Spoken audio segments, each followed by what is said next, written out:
Welcome back to the channel. And tonight or today, whenever, my little chat is about this album, what was come out in 1983. And the band I'm talking about is Thin Lizzy, because I got this when I went to see them in 1983. And this is the album.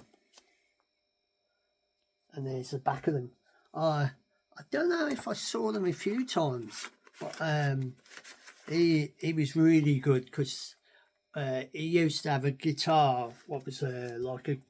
Don't know if you could see it, like a gold guitar, and he used to get the light shine on it, and he used to flash the light around and glare it all over. There was. They was a good, brilliant band. They had Thunder in the Lights. One of their other songs is Boys Are Breakout. The Boys Are Back in Town. Records like that. One record they used to do, what they had a big hit, was Whiskey in a Jar. But they would never do it on stage live. When I went to see it, everybody called out for it to be played when he asked for a request, but he would not do Whiskey in a Jar. He'd do other songs, but he would never perform. I think he only did it once live, but he had a hit with it because it's old Irish tributes, Irish folk song, but he would never do it live. But he did a brilliant version of Whiskey in a Jar, and we lost him too soon. It was a shame because he was a brilliant writer, performer. He was married to Leslie Crowther's daughter. Shame he died too short because he had some brilliant hits and that. Breakout, The Boys Are Back in Town and that, and Whiskey in a Jar, and Rosalie. That was another one of his hits. But it's on this album, on side one you had Thunder and Lightning. This is the one. The Sun Goes Down, Holy War, Cold Sweat. I think that was a single, Cold Sweat. Someday she's going to hit back. Baby, please don't go. Bad Habit, Heart Attack. Because Phil Lynott was like the main. He wrote most of the songs, but he wrote them with the rest of the bands. The one person who was Gary Moore used to be in Thin Lizzy, and he left Thin Lizzy because he had a fallout with Phil. I think it was because Gary was going out with Leslie Crowther's daughter, and Phil took her off him, and they had a fallout of that. But in the end, before he died, they made amends, and they did do a record together. They did have a hit together.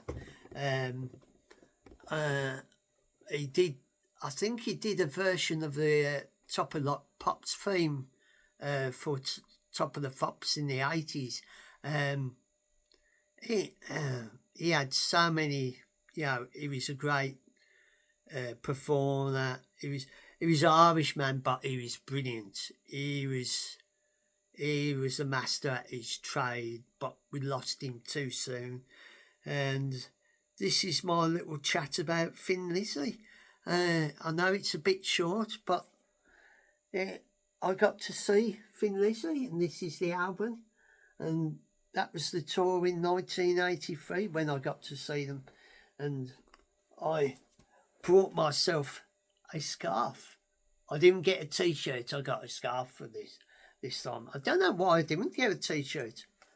But I did get a scarf, and I've treasured this scarf for all the time and that, and it's a piece of history of Thin Lizzy and that, and how they was successful and had so many hits and that. And then we lost him so soon after. And it wasn't same without Thin Lizzy, because they started in the 70s, and they went on to the 80s and that, and then when he died, that was the end of Thin Lizzy. But I think the rest of the band, I don't know if the rest of the band still goes, but this is my little short talk about Phil Lana and Thin Lizzy, and I hope you enjoy this little chat about the great and the late Phil Lana and Thin Lizzy.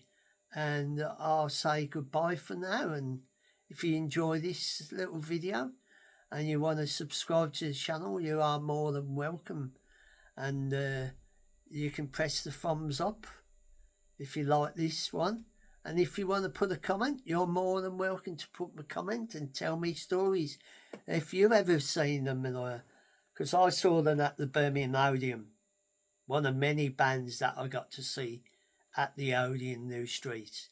And I wish you a fond farewell, and look after each other and everybody, and take care for now. And I'll say goodbye for now.